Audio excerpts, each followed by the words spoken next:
दोस्तों आज 28 नवंबर है और डेली करंट अफेयर्स में हम देखेंगे आज का मोस्ट इम्पोर्टेंट करंट अफेयर्स। चलिए शुरू करते हैं। पहला क्वेश्चन है, किसे हाल ही में फिक्की का नया अध्यक्ष नियुक्त किया गया है? तो फिक्की के बारे में सबसे पहले हम देख लेते हैं। फिक्की का जो पूरा नाम है federation of Indian chambers of commerce and industry. इसका फुल फॉर्म दोस्तों एग्ज़ाम में पूछ लेता है। तो फिक्की का फुल फॉर्म ये है और फिक्की के जो नए अध्यक्ष बनाए गए हैं उनका नाम है अनीश शाह। तो इसका ऑप्शन ए राइट आंसर हो जाएगा। फिक्की के नए अध्यक्ष बन गए अनीश शाह। ठीक है, ये है अनीश शाह। तो हाल ही में अनीश शाह को नियुक्त किया गया है। किसकी जगह ली है इन्होंने? सुब्रकांत पांडा की जगह ली है। ये काफ़ी महत्वपूर्ण क्वेश्चन है। अनीश शाह महिंद्रा समूह के सीईओ और समूह की मूल कंपनी महिंद्रा एंड महिंद्रा के एमडी भी थे। तो अनीश शाह को federation of Indian chambers of commerce industry यानी फिक्की का नया चेयरमैन नियुक्त किया गया है। ये वेरी वेरी इंपॉर्टेंट क्वेश्चन है आपके आगामी एग्जाम्स के लिए, चाहे आप किसी भी सरकारी नौकरी की तैयारी कर रहे हैं। फिक्की का हमने आपको फुल फॉर्म बताया, एक बार और रिवाइज कर देता हूँ ताकि आपको दिमाग में आपके याद स्टोर हो जाए। Federation of Indian chambers of commerce and industry, इसकी स्थापना कब हुई थी? 1927 में। कई बार ये प्रश्न पूछ लेता है। ठीक है, मुख्यालय कहाँ है इसका? नई दिल्ली के अंदर इसका मुख्यालय है। और नए अध्यक्ष कौन बन गए? अनीश शाह इसके नए अध्यक्ष बन गए। ठीक है, सुब्रकांत पांडा की जगह लेंगे ये। अब नियुक्तियों से रिलेटेड इस प्रश्न में बात हुई है। कुछ प्रमुख नियुक्तियां अभी हाल ही में जो हुई हैं, हाल फिलहाल में, जो आपके एग्ज़ाम में आने वाले एग्ज़ाम में पूछा आ सकता है। हिमाचल प्रदेश हाई कोर्ट के नए मुख्य न्यायाधीश हाल ही में कौन बने हैं? एम रामचंद्र राव जो हैं ये हिमाचल प्रदेश हाई कोर्ट के नए चीफ जस्टिस बने हैं। ठीक है, तो नए चीफ जस्टिस बनाए गए हैं। नेक्स्ट है, यूको बैंक के नए एमडी कौन बने हैं? अश्विनी कुमार को यूको बैंक का नया एमडी बनाया गया है। औषधि महानियंत्रक नए बने हैं राजीव सिंह रघुवंशी। ठीक है, और फिक्की के नए अध्यक्ष सुब्रकांत पांडा की जगह कौन बन गए हैं? अनीश शाह। ठीक है, ये ध्यान दीजिएगा आप।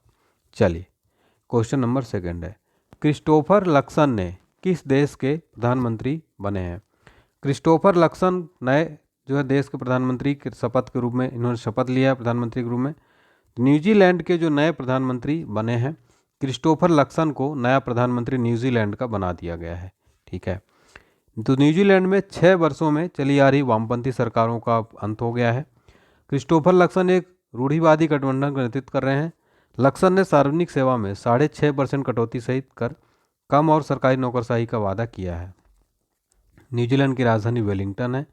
यहाँ के सम्राट हैं चार्ल्स तृतीय, गवर्नर जनरल है सिंडी किरो, पीएम है क्रिस्टोफर लक्सन और करेंसी है डॉलर यहाँ की। ठीक है, नेक्स्ट क्वेश्चन है, किसे 2023 का बुकर पुरस्कार उनके उपन्यास पैगंबर सॉन्ग के लिए दिया गया है? बुकर अवार्ड जो दिया गया है पैगंबर सॉन्ग के लिए, किसको दिया गया है? पॉल लिंच को हाल ही में बुकर अवार्ड दिया गया। उनके जो नॉवेल है पैगंबर सॉन्ग के लिए जो है दिया गया बुकर अवार्ड पॉल लिंच। उन्होंने 26 नवंबर को लंदन में एक समारोह में लंदन स्थित भारतीय मूल की लेखिका चेतना मारू के पहले उपन्यास वेस्टर्न लेन को पछाड़कर यह पुरस्कार जीता। लिंच यह पुरस्कार जीतने वाली 5वीं आयरिश लेखिका हैं, जबकि आखिरी आयरिश लेखिका अन्ना बंस ने 2018 में पुरस्कार जीता था। 2022 में शेहान करुणा तिलका ने the 7 moons of Maali Almeida के लिए बुकर पुरस्कार जीता था। प्रमुख पुरस्कार 2023 की बात करें अगर, अर्थशास्त्र नोबेल प्राइज 2023 किसको दिया गया है? क्लॉडिया गोल्डिन को। जर्मन शांति पुरस्कार 2023 दिया गया सलमान रश्दी को दिया गया जर्मन शांति पुरस्कार 2023। मार्कोनी पुरस्कार 2023 हरि बालकृष्णन को दिया गया है। मैन ऑफ द सेंचुरी 2023 पंडित रामकिशन को दिया गया है। तो ये प्रमुख पुरस्कारों से संबंधित हमने आपको करा दिया है, ये नोट कर लीजिएगा। अगला प्रश्न है, और आगे बढ़ने से पहले देखिए साथियों, अगर आप किसी भी गवर्नमेंट कॉम्पिटिटिव एग्जाम की तैयारी कर रहे हैं उसमें साथियों करंट अफेयर्स का काफ़ी महत्वपूर्ण रोल होता है। और आप लोग पूछते हैं सर कितने महीने का मैं करंट अफेयर्स पढ़ूँ, तो आपको कम से कम पिछले 1 साल का करंट अफेयर्स जरूर पढ़ना चाहिए।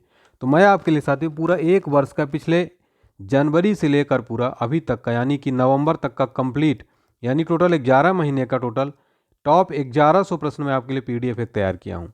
कंप्लीट अपडेटेड पीडीएफ आज तक की 1100 प्रश्न यानी हर महीने के 100 प्रश्न इसमें इंक्लूड किए गए हैं साथियों। ठीक है, हर महीने के 100 क्वेश्चन, टोटल 1100 प्रश्न है। ये पीडीएफ अगर आप पढ़ लेंगे तो आप कोई भी एग्जाम की तैयारी करें तो ये पीडीएफ को पढ़ने के बाद आपका एक भी प्रश्न यहाँ से बाहर नहीं जाएगा। डिस्क्रिप्शन बॉक्स में लिंक मिल जाएगा आपको, उस लिंक पे क्लिक करेंगे आप, अगर आप लोग उसमें लिंक में क्लिक करके आप लोग डिटेल भरिए, पेमेंट करिए ऑनलाइन, फ़ोनपे, गूगल पे, पेटीएम, आपकी ईमेल आईडी में पेमेंट करने के बाद वो पीडीएफ चली जाएगी, डाउनलोड करिए। या फिर आपको इन सबसे दिक्कत आती है तो इस पीडीएफ को परचेज करने के लिए ये जो आपको नंबर स्क्रीन पर दिख रहा है, ये वाला 7067567024, ये वाले नंबर पर आप लोग सेव करिए। इस पर आप ऑनलाइन पेमेंट गूगल पे, फ़ोनपे, पेटीएम जो भी करना चाहें आप कर सकते हैं, और इसका स्क्रीनशॉट इसी नंबर पे भेज दीजिएगा पेमेंट करके। पेमेंट स्क्रीनशॉट भेजते ही आपको व्हाट्सएप पर पीडीएफ भेज दी जाएगी, व्हाट्सएप पर पीडीएफ का स्क्रीनशॉट भेजिएगा, पेमेंट का स्क्रीनशॉट आपको पीडीएफ भेज दी जाएगी। अगला क्वेश्चन है, हाल ही में भारत का सबसे बड़ा टाइगर रिजर्व कहाँ स्थापित किया जाएगा? Very very important question. Madhya Pradesh में भारत का सबसे बड़ा टाइगर रिजर्व स्थापित किया जाएगा कहाँ पर? एमपी में। एमपी सरकार ने वीरांगना दुर्गावती टाइगर रिजर्व के निर्माण का आदेश जारी कर दिया। यह टाइगर रिजर्व दमोह, सागर, नरसिंहपुर जिले की सीमा में 400 किलोमीटर से ज़्यादा एरिया में फैला होगा। रानी दुर्गावती टाइगर रिजर्व का बफर क्षेत्र 925 वर्ग किलोमीटर होगा और वीरांगना दुर्गावती टाइगर रिजर्व सागर, दमोह तथा नरसिंहपुर में आएगा। ये एमपी की राजधानी है भोपाल। सीएम है शिवराज सिंह चौहान। राज्यपाल है मंगू भाई छगन भाई पटेल। लोकसभा की 29 सीटें, राज्यसभा की यहाँ पर 11 सीटें हैं। अगला क्वेश्चन है, किस राज्य ने 25 नवंबर को नो नॉनवेज डे घोषित किया है? तो 25 नवंबर को यूपी सरकार ने नो नॉनवेज डे घोषित किया है, यानी कि सीएम योगी आदित्यनाथ ने इसको जो है मांस रहित दिवस घोषित किया 25 नवंबर को। योगी सरकार ने फैसला साधु टीएल वासवानी की जयंती को देखते हुए किया गया। इस तरह सरकार के इस फैसले के बाद 25 नवंबर को कल यानी पूरे मांस की दुकानें और जो बूचड़ खाने वो सब बंद रहेंगे। नो नॉनवेज डे जो घोषित किया 25 नवंबर को। उत्तर प्रदेश की राजधानी लखनऊ है। सीएम योगी आदित्यनाथ हैं। राज्यपाल आनंदीबेन पटेल हैं। लोकसभा की 80 सीटें, राज्यसभा की 31 सीटें हैं यहाँ पर।